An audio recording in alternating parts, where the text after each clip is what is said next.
మన జీవితాల్లో మనం ఎన్నో సార్లు ఎంతో వేదనలు అనుభవిస్తున్నామండి. అర్థం కాని పరిస్థితులు. యెహోషాపాత్కి చెప్పారు, ఏం చెప్పారు?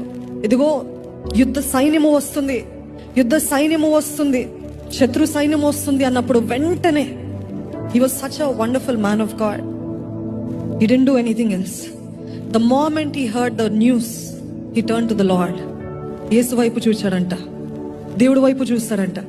నా దిక్కు నీవే ప్రభా, నీవు కాకపోతే నాకు దిక్కు ఎవరు లేరు ప్రభా. ఈ రోజు మనకి దుర్వార్తలు వస్తున్నాయి. ఈ రోజు God is shaking so many things. గూడు రేపుతున్నాడు. అర్థం కాని పరిస్థితులు మనం సడన్ గా ఎదుర్కొంటున్నాము. హఠాత్తుగా సమ్ న్యూస్, దుర్వార్తలు ఇవి వచ్చినప్పుడు మనకి the whole world is shaking. మన మనసంతా కూడా కలవరపడిపోతూ ఉంటుంది. కానీ యెహోషాపాతులాగా కలవరపడటం కాదు, కానీ భయము కలగట్లేదని కాదు. నాకు భయము సంభవించే దినాన నేను యెహోవాను ఆశ్రయిస్తాను. ఆమేన్. ఈరోజు మీకు భయం కలుగుతుందా? పరిస్థితులన్నీ తారుమారవుతుందా? అనుకున్న ఉద్యోగం పోతుంది, వస్తుంది, చేదాకా వచ్చినది అన్నది పోతుంది. నేను ఇక్కడ సెటిల్ అయిపోదామంటే there is no scope. What do I do? Inquire of the lord. దేవుని యందు ఆశ్రయించండి. దేవుని దగ్గర విచారణ చేద్దాం.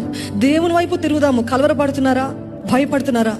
యేసే నాకు తోడుగున్నాడు. ఏది చెప్తారా? మన గుండె పైన చేయబెట్టుకుని చెప్దామా? యేసే నాకు తోడుగున్నాడు, యేసే నాకు తోడుగున్నాడు. నేను భయపడను, నేను జడియను, నేను బెదరను. నా యేసే నాకు తోడుగున్నాడు. ఆమేన్.